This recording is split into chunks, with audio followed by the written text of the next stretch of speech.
আমার দর্শকবিন্দু যারা এই ভিডিওটি এখন দেখছেন, আমি যে পিকনিক স্পটে আসছি সেটা হচ্ছে রায়মাটান পিকনিক স্পট। আপনারা দেখতে পাচ্ছেন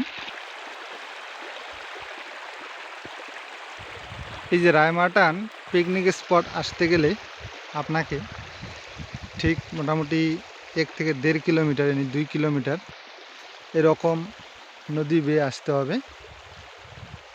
আর এই যে ঝর্ণাটা আছে, এই ঝর্ণাটা চলে গেছে, এই ঝর্ণা বেয়ে আসতে হবে আপনাকে 1-2 কিলোমিটার। এসে দেখেন এই যে একটা রাস্তা আছে উপরের দিকে, আমি আপনাদেরকে জুম করে দেখাচ্ছি। এই যে রাস্তাটা, এই রাস্তা চলে গেল পাহাড়ের উপরে।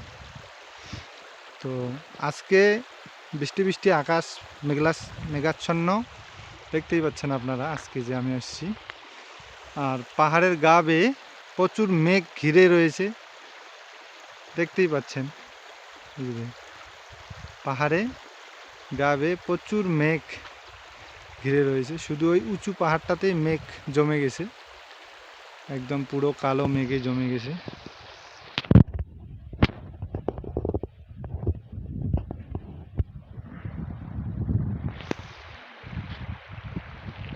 এই হচ্ছে আমাদের রায়মাটান।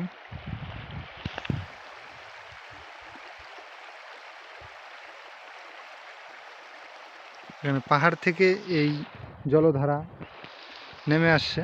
আমি আপনাদেরকে জলধারা আবার স্পষ্ট দেখাচ্ছি।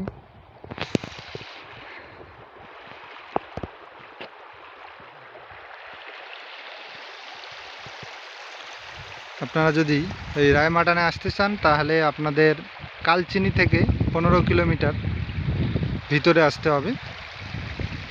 কালচিনি বলে একটা জায়গার নাম আছে, সেই জায়গা থেকে আপনাকে 15 কিলোমিটার ভিতরে আসতে হবে। পাহাড়ের গা বেয়ে এই রায়মাটান পিকনিক স্পট অবস্থিত। তো আপনারা এই সুন্দর মনোরম দৃশ্য দেখতে হলে আপনাকে এই পিকনিক স্পটে আসতেই হবে। যদিও ক্যামেরায় যেটা ধরা না পড়বে, খালি চোখে অফুরন্ত দেখতে এবং দেখতে লাগে, সেটা হয়তো আমি ক্যামেরায় আপনাদেরকে দেখাতে পাচ্ছি না যদিও যতটা, কিন্তু যদি খালি চোখে দেখা যায় বেশ সুন্দর।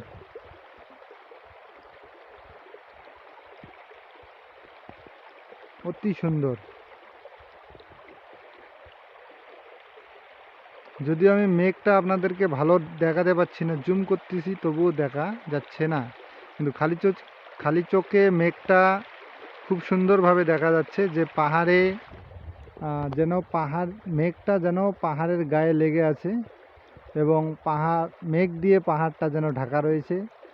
আবার এই পাহাড় থেকে যেন মেঘ বেরোচ্ছে, এরকম পরিস্থিতি বা এরকম দৃশ্য দেখা যাচ্ছে। পাহাড় থেকে যেন মেঘ ভেসে ভেসে উঠছে, কিন্তু হয়তো মোবাইলে দেখতে পাচ্ছেন না, যেহেতু আমার এখানে ডিএসএলআর না। তো সেই ক্ষেত্রে বুঝতেই পারছেন, যতটুকু ক্যাপচার হচ্ছে আমি দেখাতে পাচ্ছি আপনাদের। চলো দর্শকবিন্দু, ভিডিও কেমন লাগলো অবশ্যই কমেন্ট করে জানিয়ে দেবেন।